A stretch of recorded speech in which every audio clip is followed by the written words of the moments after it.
ದೀಪಕ್ ಅವರು ಹಾಸನಿಂದ ಬಂದಿದ್ದರು. ಅವ್ರದ್ದು ಕೋರ್ಸ್ ಕಂಪ್ಲೀಷನ್ ಆಗಿದೆ. ತೊಗೊಳ್ಳಿ. Thank you. ದೀಪ್ ಅವ್ರ ಬಗ್ಗೆ ಹೇಳಬೇಕು. ಸೊ ಇವರು ಹಾಸನಿಂದ ಬಂದಿರೋದು. ಇವರು ಫೋನ್ ಮಾಡಿ ಈ ಥರ ಕೋರ್ಸ್ ಮಾಡ್ತಾ ಇದ್ದೀರಾ ಅಂತ. ಸೊ ಆ್ಯಕ್ಚುಲಿ ಇವ್ರ ಜೊತೆ ಮಾತಾಡಿದಾಗ ನಾನೊಂದು ಅರ್ಧ ಗಂಟೆ ಮುಕ್ಕಾಲು ಗಂಟೆ ಮಾತಾಡಿದ್ದೀನಿ. ಯಾಕೆಂದರೆ ಇವರು ಮೊಬೈಲ್ ಫೀಲ್ಡೇ ಎಲ್ಲ ಇವ್ರದ್ದು. ಇದ್ರ ಬಗ್ಗೆ ಏನೂ ಗೊತ್ತಿಲ್ಲ ಇವ್ರಿಗೆ, ಫುಲ್ ಫ್ರೆಶರು. ಸೊ ಇದು ಆ್ಯಂಡ್ರಾಯ್ಡ್ ಬಗ್ಗೆನೂ ಗೊತ್ತಿಲ್ಲ, ಐಫೋನ್ ಬಗ್ಗೆನೂ ಏನೂ ಗೊತ್ತಿಲ್ಲ.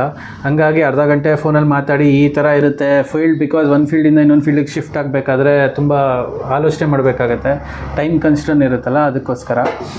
ಸೊ ಇಲ್ಲ, ನಾನು ಮಾಡ್ತೀನಿ ಮಾಡಬೇಕಂತ ಹೇಳಿ ಅವರು ಈ ಫೀಲ್ಡ್ ಚೂಸ್ ಮಾಡ್ಕೊಂಡಿದ್ದಾರೆ. ಸೊ ಅದಾದಮೇಲೆ ನಿಮ್ಗೆ ಹೆಂಗೆ ಅನಿಸ್ತು ಐಫೋನ್ದು? ಅಂದರೆ ನಾನು ಈ ಫೀಲ್ಡ್ಗೆ ಅಂದರೆ ಮೊಬೈಲ್ ಬಗ್ಗೆ ನನಗೇನೂ ಗೊತ್ತಿರಲಿಲ್ಲ. ಅಂದರೆ ಈಗ ಆ್ಯಂಡ್ರಾಯ್ಡ್ ಅಂದರೆ ಎಲ್ಲ ಮಾಡ್ತಾನೆ ಇರ್ತಾರೆ. ಅಂದರೆ ಏನಾರು ಬೇರೆ ಥರ ಮಾಡಬೇಕಲ್ಲ. ಅಂದರೆ ಈಗ ಐಫೋನ್ ಆದರೆ ಅದೇ ಆ್ಯಪಲ್ ಇದಾದರೆ ಎಲ್ಲರೂ ಮಾಡಲ್ಲ. ಇದು ಇದರಲ್ಲೇ ಸ್ಪೆಸಿಫೈ ಆಗಿ ಮಾಡಬೇಕು ಅಂತ ಅಂದ್ಕೊಂಡೆ. ಏನಾದರೂ ಕಲಿಯೋದಾದರೆ ಡಿಫ್ರೆಂಟಾಗಿರ್ಬೇಕಲ್ಲ, ಅದಕ್ಕೋಸ್ಕರ ಬರೀ ಐಫೋನ್ ಬಗ್ಗೆನೇ ಕಲ್ತ್ಕೊಳ್ಳೋಣ ಅಂದ್ಬಿಟ್ಟು ಇಲ್ಲಿಗೆ ಸೇರ್ಕೊಳ್ಳೆ ಡಿಸಿಷನ್ ತಗೊಂಡಿದ್ದೀರಿ. ಯಾಕೆಂದರೆ ನಮ್ಗೆ ಹಾಸನಲ್ಲಿ ತುಂಬ ಡಿವೈಸ್ ಬರ್ತವೆ. ಈ ಹಾಸನಲ್ಲಿ ಓಪನ್ ಮಾಡ್ತು ಅಂದರೆ ಅಲ್ಲಿ ಇದ್ದಾರೆ ಹೆಂಗೋ ಗೊತ್ತಿಲ್ಲ, ನೀಟಾಗಿ ಮಾಡೋರು ನೀಟಾಗಿ ಮಾಡ್ತಿದ್ದಾರೆ ಇವರು. ತುಂಬ ಡಿವೈಸಸ್ ನಮ್ಮ ಇವ್ರ ಕೈಲಿ ಮಾಡಿಸಿದ್ದೀವಿ, ತುಂಬ ಚೆನ್ನಾಗಿ ಮಾಡ್ತಾಯಿದ್ದೀರಾ.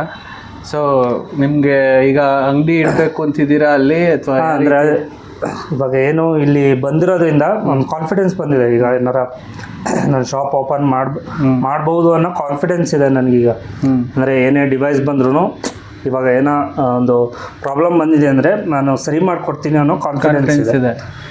ಅಷ್ಟು ಕಲ್ತಿದ್ದೀನಿ ನಾನು. ಇವ್ರನ್ನ ನಾವು ಅಲ್ಲಿ ಕಸ್ಟಮರ್ ಮುಂದೆನೂ ನಮಗೂ ಅದು ಇರುತ್ತಲ್ಲ, ಒಂದು ರೆಸ್ಪಾನ್ಸಿಬಿಲಿಟಿ ಇರುತ್ತೆ. ಏಕೆಂದರೆ ಸುಮ್ಮನೆ ಕೋರ್ಸಿಗೆ ಕರ್ಸ್ಕೊಳೋದಲ್ಲ, ಅವ್ರಿಗೆ ಅಲ್ಲಿ ಅವ್ರ ಸ್ಟೋರು ಅಂತ ಓಪನ್ ಮಾಡಾದ್ಮೇಲೆ ಅಲ್ಲಿ ಅವ್ರು ಯಾವ ರೀತಿ ಕಸ್ಟಮರ್ ಜೊತೆ ಮಾತಾಡಬೇಕು ಅನ್ನೋದಕ್ಕೆ ನಮ್ಮ ಕಸ್ಟಮರ್ಸ್ ಜೊತೆ ನಾವು ನಿಂತ್ಕೊಂಡು ಇವ್ರಿಗೆ ಡಿವೈಸ್ ಕಲೆಕ್ಟ್ ಮಾಡ್ಕೊಳೋದಿರ್ಬೋದು, ಯಾವ ರೀತಿ ಪ್ರೈಸಿಂಗ್ ಹೇಳಬೇಕು ಅದೆಲ್ಲದನ್ನು ತಿಳಿಸ್ಕೊಟ್ಟಿದ್ದೀರಿ. ಅದು ನಿಮ್ಗೆ ಹೆಲ್ಪ್ ಆಗುತ್ತೆ ಅಂದ್ಕೊಂಡಿದ್ದೀನಿ.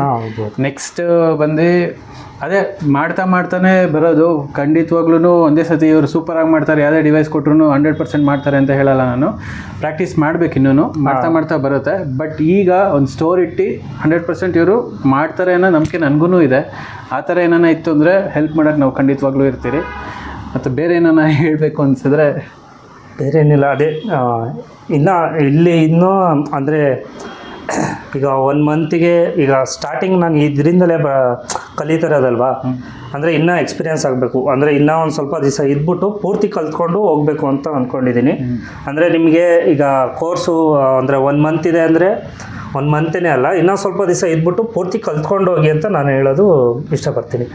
ಅಂದರೆ ಸ್ವಲ್ಪ ದಿವಸ ಇದ್ದು ಅಂದರೆ ಫಸ್ಟು ಮುಂಚೆನಾರ ಮೊಬೈಲ್ ಫೀಲ್ಡಲ್ಲಿ ಇದ್ದಿದ್ದರೆ ನಿಮಗೆ ಈಸಿ ಆಗುತ್ತೆ. ಮೊಬೈಲ್ ಫೀಲ್ಡಲ್ಲಿ ಇದ್ದರೆ ಯಾವ ರೀತಿ ಇವ್ರಿಗೆ ಡಿಸ್ಪ್ಲೇ ತೆಗಿಯೋದ್ರಿಂದ ಹಿಡ್ದು ಏನಂದ್ರೆ ಏನೂ ಗೊತ್ತಿರಲಿಲ್ಲ, ಫುಲ್ ಫ್ರೆಶರ್ ಇದ್ದರು.